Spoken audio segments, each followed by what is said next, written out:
El Señor Jesucristo Pastor. dijo, yo El soy buen pastor da su vida por las ovejas, así como el Padre me conoce y yo conozco al Padre y pongo mi vida por las ovejas. En la versión griega de este pasaje de las Escrituras, la palabra bueno también significa hermoso, magnífico. Hoy deseo hablar del buen pastor, el hermoso pastor, el magnífico pastor, a saber, Jesucristo. En el Nuevo Testamento se lo llama el gran pastor, el príncipe de los pastores y el pastor y obispo de nuestras almas. En el Antiguo Testamento Isaías escribió, como pastor apacentará su rebaño.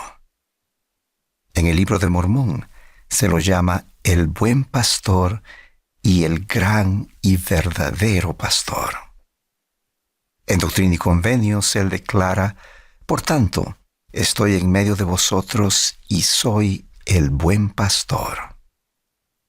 En nuestros días, el presidente Nelson ha declarado, el buen pastor cuida amorosamente a todas las ovejas de su rebaño y nosotros somos en realidad pastores bajo su dirección. Es nuestro el privilegio de ser portadores de su amor y de añadir nuestro propio amor a los amigos y a los vecinos, alimentarlos, atenderlos y nutrirlos, como el Salvador desea que lo hagamos. Más recientemente, el presidente Nelson ha dicho, una característica distintiva de la Iglesia verdadera y viviente del Señor será siempre un esfuerzo organizado y dirigido a ministrar a los hijos de Dios individualmente y a sus familias.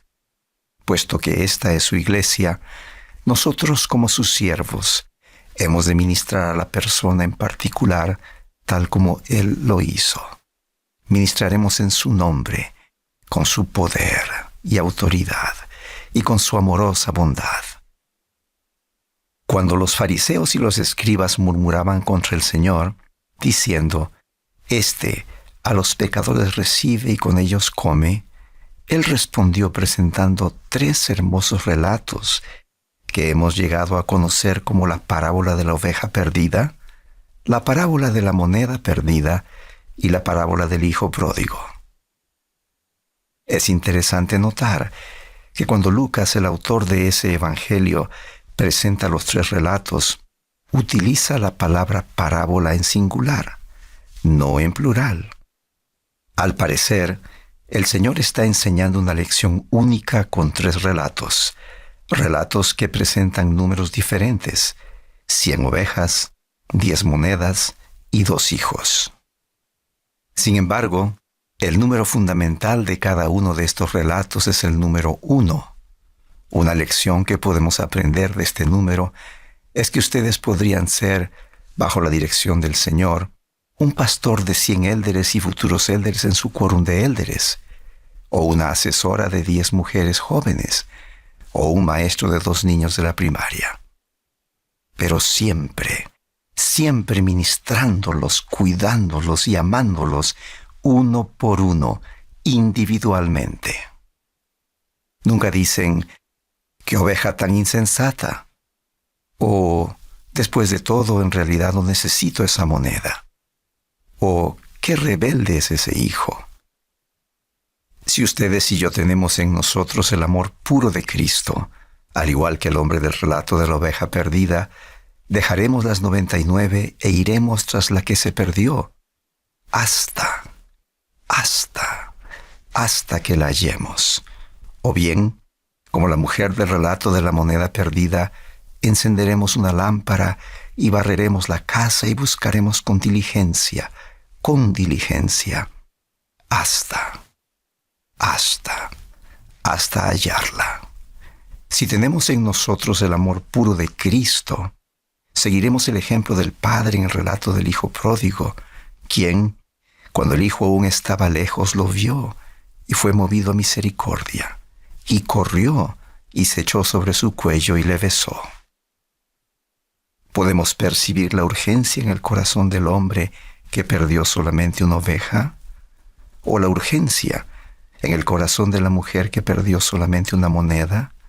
¿O el amor y la compasión inefables en el corazón del padre del hijo pródigo? Mi esposa María Isabel y yo servimos en Centroamérica y residíamos en la ciudad de Guatemala. Allí tuve la oportunidad de conocer a Julia, una fiel miembro de la iglesia. Sentí la impresión de preguntarle acerca de su familia. Su madre murió de cáncer en 2011.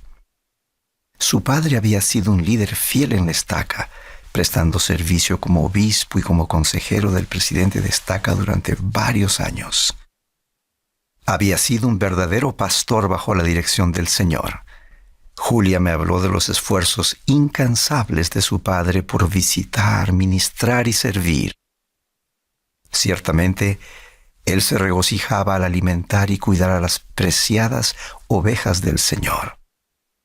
Él se volvió a casar y se mantuvo activo en la iglesia. Unos años después, se divorció y nuevamente tuvo que asistir solo a la iglesia. Se sentía fuera de lugar y también sentía que algunas personas lo criticaban debido a su divorcio. Y dejó de asistir a la iglesia cuando su corazón se llenó de un espíritu negativo. Julia hablaba muy bien de aquel maravilloso pastor bajo la dirección del Señor, que era un hombre trabajador, amoroso y compasivo. Recuerdo vívidamente que experimenté una sensación de urgencia mientras ella lo describía. Yo solamente deseaba hacer algo por ese hombre, un hombre que había hecho tanto por tantas personas a lo largo de todos esos años. Ella me dio el número de teléfono celular de su padre y comencé a llamarlo con la esperanza de tener la oportunidad de conocerlo en persona. Después de varias semanas y muchas llamadas telefónicas sin éxito, un día finalmente contestó al teléfono. Le dije que había conocido a Julia, su hija, y que me impresionaba la forma en que él había servido, ministrado y amado a las preciadas ovejas del Señor durante tantos años. Él no esperaba un comentario como ese. Le dije que realmente quería conversar con él frente a frente, cara a cara. Me preguntó cuál era mi intención al proponer una reunión así y le respondí: realmente quiero conocer al padre de una dama tan maravillosa. Luego, durante unos segundos hubo silencio en el teléfono, unos pocos segundos que me parecieron una eternidad. Él dijo simplemente: ¿cuándo y dónde? El día que lo conocí, lo invité a compartir conmigo algunas de sus experiencias al visitar, ministrar y servir a las preciadas ovejas del Señor. Mientras contaba algunos relatos conmovedores, me di cuenta de que el tono de su voz cambió y regresó el mismo espíritu que había sentido tantas veces como pastor bajo la dirección del Señor. Ahora, él tenía los ojos llenos de lágrimas y yo sabía que ese era el momento oportuno para mí. Pero me di cuenta de que no sabía qué decir. Oré en mi mente: Padre, ayúdame. De repente me oí decir: hermano Florián, como siervo del Señor, le pido disculpas porque no estuvimos a su lado. Perdónenos, por favor. Denos otra oportunidad de demostrarle que lo amamos, que lo necesitamos, que usted es importante para nosotros. El domingo siguiente, él regresó. Tuvo una larga conversación con su obispo y permaneció activo. Unos meses después falleció, pero había regresado. Testifico que con la ayuda de nuestro Salvador podemos amar a sus preciadas ovejas y ministrarles como Él lo haría.